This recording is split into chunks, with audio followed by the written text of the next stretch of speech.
Hey everybody, it's me, Albatross. No, I don't enjoy doing this, but I have to. I have to because I feel it in my gut, and I've only found more and more and more to corroborate what I first thought to begin with. And that Amy Bradley's dad, not him, I'm sorry, not him, bless his heart. I have so much sympathy for him. He has no idea. He is oblivious, but I believe his boss had something to do with this.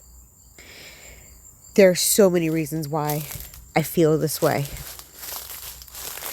And at first it was just a couple red flags, right? It was just little red flags. Like the fact that you find out, where did they get the tickets for this cruise to begin with? It wasn't organic, actually. It was an incentivized trip. Okay, all right, well that's one thing. Not necessarily a red flag. That happens a lot in workplaces. Okay, right? So not too much of a big deal, but then there's like all these other things that I cannot ignore anymore, guys. I cannot ignore. And I think I told you about another one last time where obviously he was like staying behind with them and then encouraged them to go home a day early before everyone left the cruise, before they left every chance they had to find her. He talked them into that? But yet he was so concerned about finding her. There's so many things. Like, oh my God. And it makes me sick to my stomach. Like, the more and more I think about it, it's just like, and you see, and it's not the family's fault. You cannot blame them when they have been in this, like, state of amber for 27 years of grief, horror, hope, So anyone who's that desperate is easy to manipulate, and it's heartbreaking what this man has done to this family, if my gut feeling is right. And I don't know the whole, like I said, I've just started looking into it, but, and I the more and more I look into it, the more and more likely this scenario is playing out in my head, guys. If it was the case that Amy Bradley was smuggled off, and by all accounts and all the eyewitnesses, it looks like that's exactly what happened. Well, let's think about something for a minute now. What are things we would know about the situation, right? What would be some circumstances that would have to be in place for them to have successfully have done this? Well, usually in these operations, like if she was targeted, they have the spotter, right? They have someone called a spotter, and it's usually someone who's quite charming, quite like that yellow guy that was in that film, charming, flirty, good looking, all this stuff, right? Those are your spotter, and they're the ones who are out there flirting with the females, checking out and feeling the vibes, they're really like very charismatic, like total sociopaths. And but they're not the ones who are like actually going to be doing the abducting usually, and they are not the ones who are buying anybody usually, right?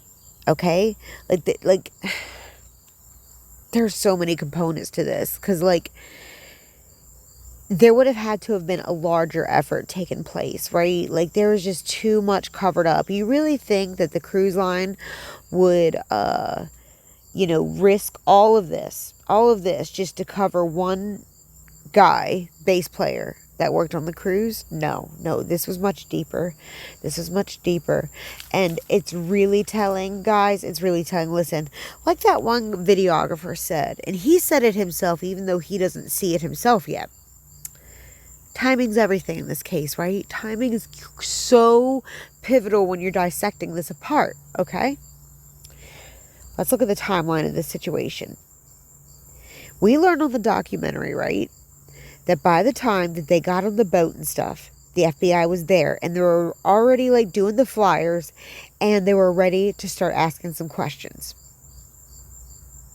Okay, we get that. The next day is when those two girls run up, right? Well, they don't show it in the documentary, but we find out in an interview on YouTube that while the girls were trying to explain that they saw her to this woman, they were trying to explain to her that they saw her with that guy, this videographer overheard the conversation. but he didn't want to but he overheard it. There's lots of like ways to hear conversations on those boats. There's like no privacy. So he, hears this woman begging and pleading these girls to try to remember everything that they could, every little detail that they could, so that they could find her, right?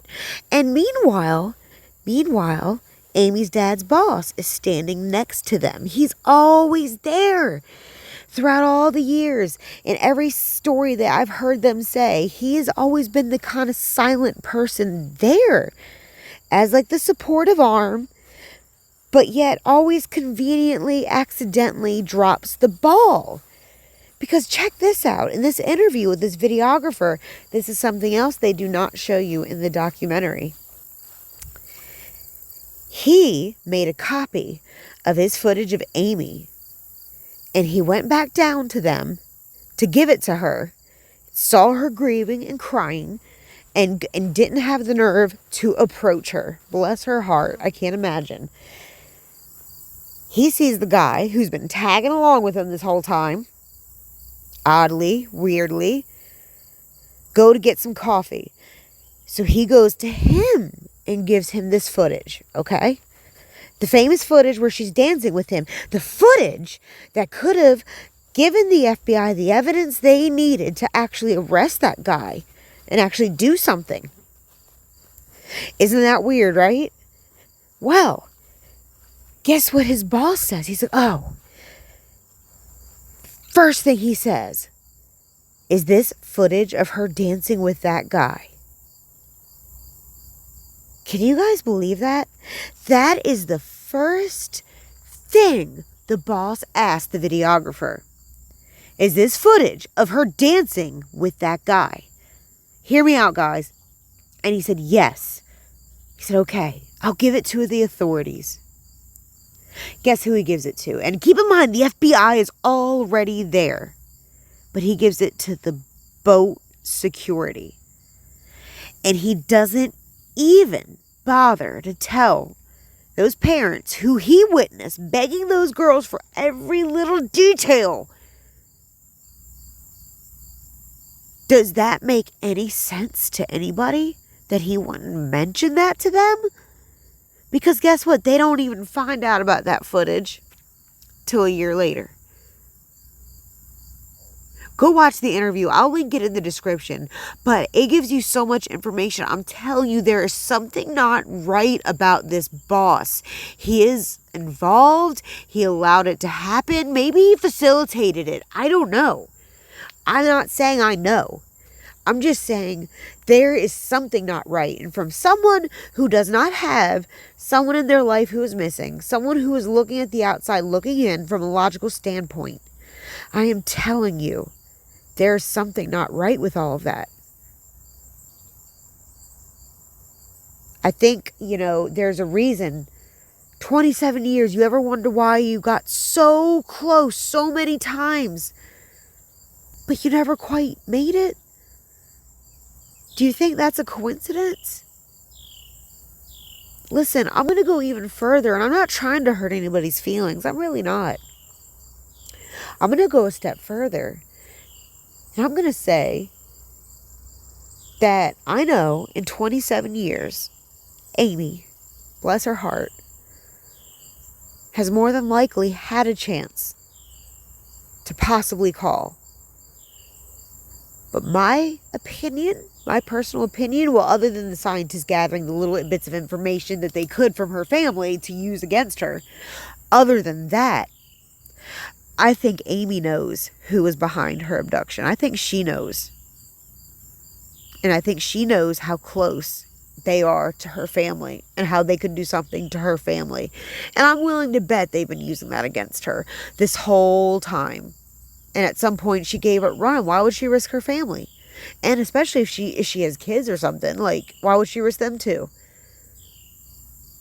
She's like basically sacrificing herself to save her whole family. And like they are so in their grief, and I can't imagine what that's like. But it's like all these details that are sticking out to me that are so obvious that damn well the FBI ain't gonna do nothing about, because they're behind all. But they're behind it all.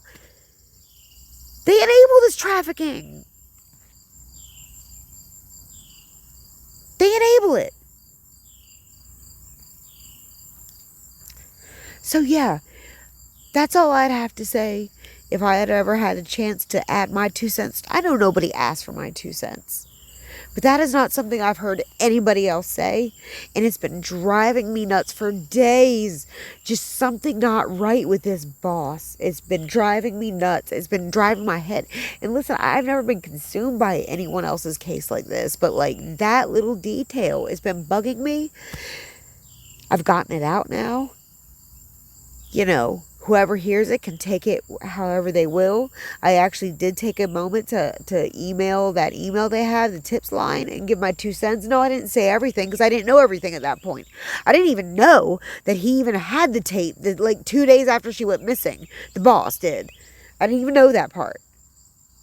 And I was already suspicious. So there's something not right there. And I'm not suicidal. This is Albatross. Have a good day.